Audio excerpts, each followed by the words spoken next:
My name's Dermot McDonough, and I'm here to talk about the effects of social media had on privacy and design within the IT industry. A little bit about me and my background is that I've worked in IT probably maybe over 20 years now. I've been kind of building websites really since my teens. And what I kind of wanted to kind of just go through on this vlog is just how I see privacy by design, how much it's changed. And it was all pretty much ushered in by the rise of social media companies. So I've been cooped up pretty much in my attic the last year, like most people across the world during the coronavirus pandemic. But one thing that's kind of kept going is IT.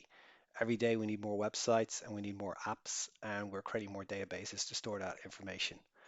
And as this pandemic kind of comes to an end, hopefully within the next year or two, it's kind of important to think about how did we get to privacy by design? How did we get to that whole concept of being really protective of our data, how we store it, and how people in the general public became aware. And what I would argue it was to do mostly with social media. So if we go back to the early noughties, there was an explosion in social networking sites where people were posting content, videos, and likes, and all that data could be constructed to figure out people's likes and preferences. And then there could be social awkwardness interactions. For example, someone could break up with someone and they might not want those photos available publicly online and they want to delete them. And then there was the kind of whole issue of right to delete. So that whole social media experiment that kind of began in the early noughties, where people for the very first time were posting content worldwide to everyone online, kind of really brought awareness to how much people wanted more control over their data and also their privacy. So privacy by design originated with Dr. Anne Cavoukian, and she basically said that privacy really should be the default setting whenever you create any sort of system or application, and that if an individual decides to do nothing, that their privacy remains intact. It should be the default position for any application or website. And what was really interesting is when people started to go on social media sites and experiment for the first time with posting their content, they didn't really have an awareness that they were posting their content to everyone.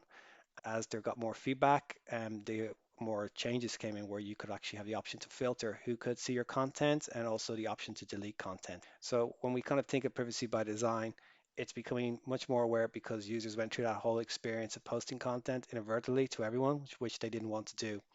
And we have started to see a big kind of seismic change within the last 3 to 4 years within all the leading social networking sites where they're taking the concerns of users about their privacy much more strictly. And they're implementing a whole privacy by design approach to their design software. So, for example, when you log into many sites now, they won't make your content public by default, which they used to. And they'll also make it a lot more tailored how you can change your privacy settings.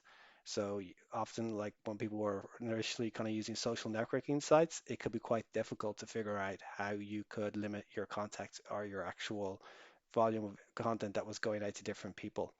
But it's become more streamlined now where, when you log in, there's more of an onboarding process where they show you this is where you can change your privacy settings. This is where you can select lists just to show certain people content. And that's the whole privacy by design concept coming into social networking. So if you're watching this video in Europe and in particular the European Union, you probably have heard of GDPR, which stands for the General Data Protection Regulation. And this came into force on the 25th of May 2018. And what it did, it made it a fundamental right to make data protection the equivalent of freedom of speech, in that the right to privacy, the right to have your data protected, was enshrined in law. And it had a huge impact on all the businesses throughout the European Union countries, in that they had to actually go back and invest a lot more in their IT to make sure that they were making that change to the whole product development cycle.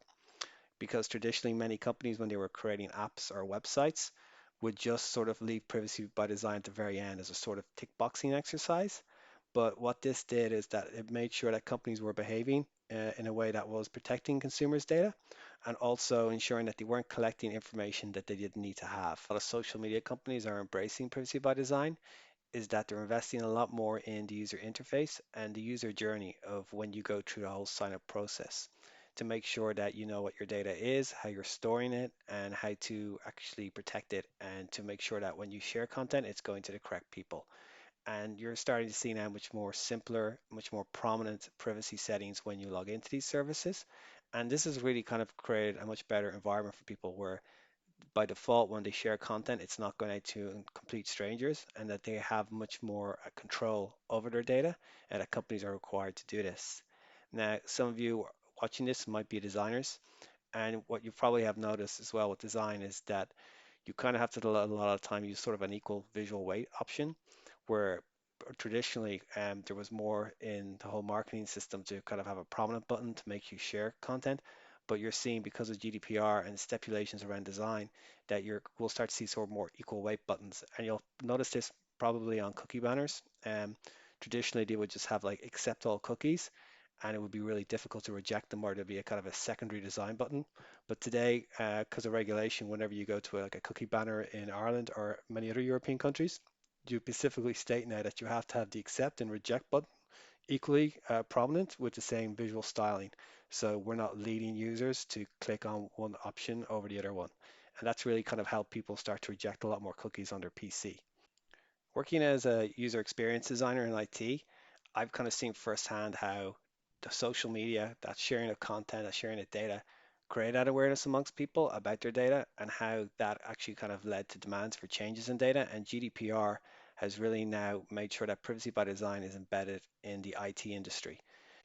So I'd love to hear like feedback from people and what they think about privacy by design, and also their own experiences of sharing data. If they ever had any issues where they inadvertently shared data, and how were they able to actually delete that data, or if they were able to erase it.